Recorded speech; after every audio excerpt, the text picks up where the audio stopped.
basilique a été réalisée au cœur de la Lorraine, en Meurthe-et-Moselle, à 12 km au sud de Nancy, au XVIe siècle. Elle a été réalisée en très peu d'années, en 50 ans. Elle a été située de telle sorte qu'elle soit visible de très loin.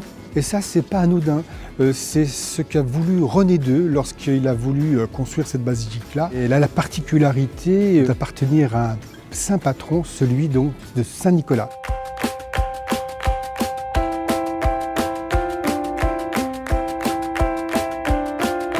C'est un style gothique flamboyant pur. Pourquoi? Parce que cette basilique-là a été construite en très peu de temps, 50 années. C'est le XVIe siècle.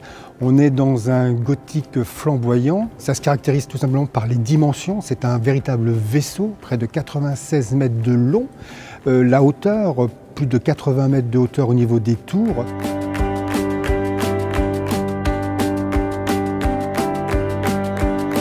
La basilique a connu des succès et des défaites, avec notamment l'invasion des Suédois en 1635, où là, la ville a été ravagée, la basilique a été brûlée. Il ne restait plus que 23 familles présentes donc à Saint-Nicolas. Ensuite, il y a eu en 1944 une bombe qui a détruit en partie la basilique. Mais à chaque fois, la basilique a su se redresser. On a eu le dernier miracle de Saint-Nicolas avec le legs de Camille Crouet-Friedman, qui a permis de rendre l'éclat de cette basilique.